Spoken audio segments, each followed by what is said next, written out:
स्पष्टीकरण कौशल के परिचय को जानने के बाद हम उनके विभिन्न घटकों और कौशल का स्पष्टीकरण कौशल का विभाजन, उसकी सावधानियाँ सभी के बारे में एक एक करके जानेंगे।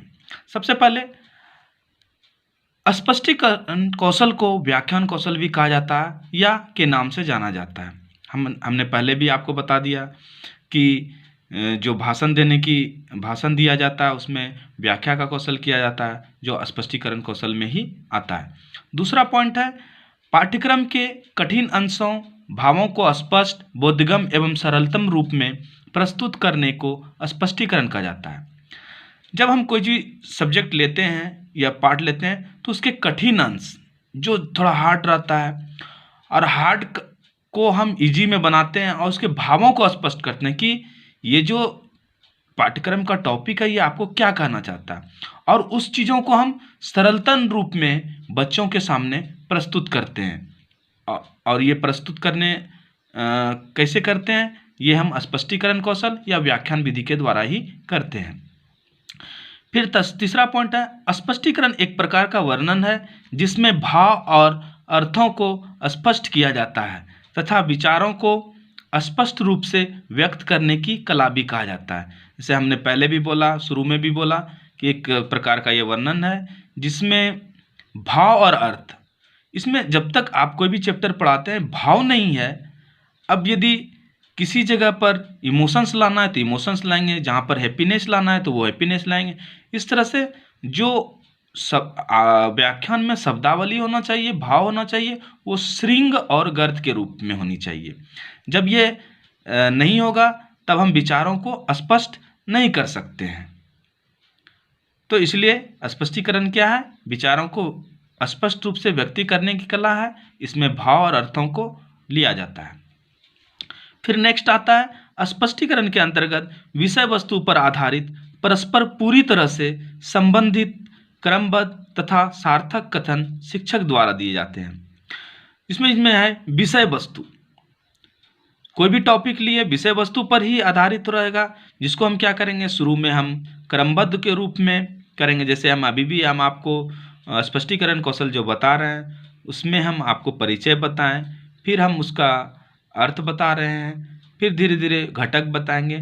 तो इसी तरह कोई भी टॉपिक यदि आप पढ़ाते हैं तो सबसे पहले उसको क्रमबद्ध तरीके में, और सार्थक कथन मतलब मीनिंगफुल, ऐसा नहीं कि आप क्या पढ़ा रहे हैं, कुछ पढ़ा रहे हैं, वो नहीं, उस टॉपिक जो विषय वस्तु है मीनिंगफुल होनी चाहिए। तो अब हम नेक्स्ट में आते हैं स्पष्टीकरण कौशल का विभाजन। इसको हम 3 श्रेणियों में विभाजित किया जाता है स्पष्टीकरण कौशल को। पहला है कथनात्मक, जिसमें आता है संरचना तथा पद्धति को स्पष्ट करना। यदि आप कोई भी टॉपिक ले रहे हैं, जैसे हम एक फॉर एग्जाम्पल लगते हैं अर्थव्यवस्था के क्षेत्रक, तो अर्थव्यवस्था के क्षेत्रक में इकोनॉमिक्स का टॉपिक है, उसको मैंने लिया। तो अर्थव्यवस्था के क्षेत्रक में आप उसको संरचना, उसको पहले बनाना, स्ट्रक्चर बनाना होगा कि आप पहले क्या बताएं, अर्थव्यवस्था क्या है, अर्थव्यवस्था के प्रकार क्या है, अर्थव्यवस्था के कितने प्रकार के होते हैं, ये सारी चीज़ों को पद्धति के मामलों से स्पष्ट करना पड़ता है। दूसरा आता है विवेचनात्मक, इसमें केंद्रीय भाव या मूल अर्थ को स्पष्ट करना। जैसे तो सेंट्रल जो भाव होता है, सेंट्रल इमोशंस जो होता है किसी भी विषय वस्तु का, उसको आपको बताना पड़ेगा। अर्थव्यवस्था के क्षेत्र यदि हम लिए तो उसमें हमको ये बताना पड़ेगा कि अर्थव्यवस्था के क्षेत्र क्या क्या है। इसमें प्राथमिक क्षेत्रक आता है, द्वितीय क्षेत्रक आता है, तृतीय क्षेत्रक आता है। इस तरह से हमको हर तीनों क्षेत्रक का भाव बताना होगा, और तीनों एक दूसरे से कैसे जुड़ा हुआ, और तीनों एक दूसरे में कैसे मूल अर्थ को बता सकता है। लास्ट में आता है निष्कर्षात्मक मतलब विशेष परिणाम तक पहुंचाना। जब भी हम कोई विषय वस्तु को पढ़ाते हैं बच्चों को, तो हमको वो बताना होगा कि हमको ये बताना होगा बच्चों को कि जो मैंने पढ़ाया है वो आपके दैनिक जीवन में किस तरह से कार्य करता है, तभी हम एक्चुअल जो आपके व्याख्यान का जो कला आप प्रदर्शन कर रहे हैं वो आपका पूरा हो सकता है। नेक्स्ट में हम चलेंगे स्पष्टीकरण कौशल के घटक के बारे में। तो उससे पहले आप इसको स्क्रीनशॉट ले सकते हैं अपने उत्तर पुस्तिका के लिए। और अब हम चलेंगे आगे स्पष्टीकरण कौशल के घटक के बारे में, जिसमें इसका बहुत सारा पॉइंट है, एक एक करके मैं बता रहा हूँ। पहला पॉइंट है प्रारंभिक कथनों का स्पष्टता से प्रयोग। जो एक कहावत है कि first impression is the last impression. यदि आपका प्राथमिक कथन ही सही नहीं रहेगा, किसी भी विषय वस्तु पर आप काम कर रहे हैं, यदि आपका प्राथमिक कथन ही सही स्पष्ट नहीं होगा तो बच्चे नहीं समझ पाएंगे। किसी भी अर्थव्यवस्था के क्षेत्र को यदि हम पढ़ा रहे हैं तो अर्थव्यवस्था के क्षेत्र में हम अर्थव्यवस्था के बारे में पहले बताएंगे, उसका उनसे विकासात्मक प्रश्न पूछेंगे, बच्चों से पूर्व ज्ञान से संबंधित प्रश्न पूछेंगे, तभी बच्चा क्या होगा, उस पर इंटरेस्ट लेगा। दूसरा है भाषा में प्रभावपूर्ण या धारा प्रवाह होना।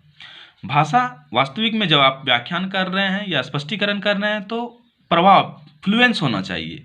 ऐसा नहीं कि थोड़ा देर रुक गए फिर बोल रहे हैं, नहीं। इससे क्या होगा, उबाव आ जाएगा कक्षा में, बच्चे ध्यानपूर्वक आपकी बातों को फिर नहीं सुनेंगे।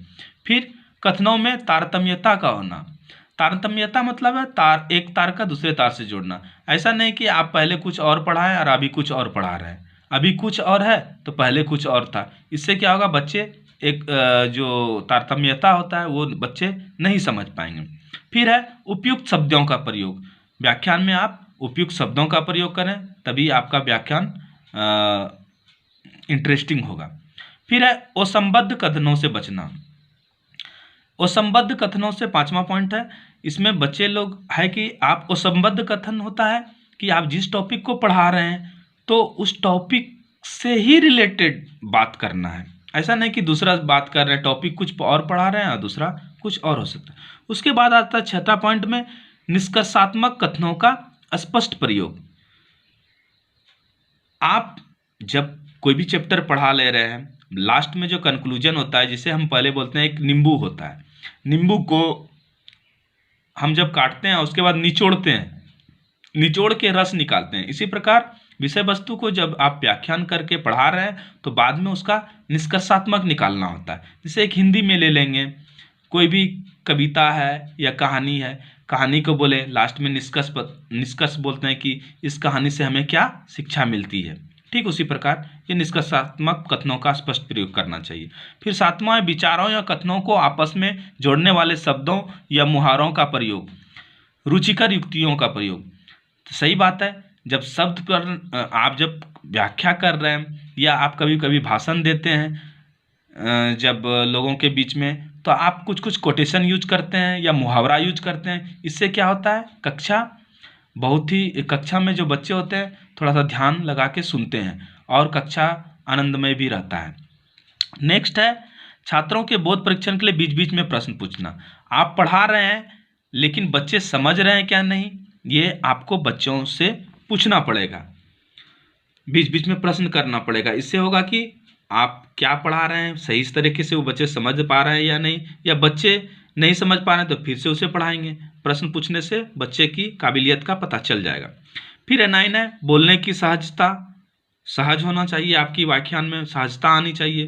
10 है भाषा का सहज एवं सुबोध होना। आप जिस भाषा का प्रयोग कर रहे हैं वो सहज है क्या नहीं, स्टेबल है क्या नहीं, सुबोध है क्या नहीं, सुंदर है क्या नहीं, उसका भी प्रयोग होना चाहिए। फिर 11 है पाठ की गति का औचित्य।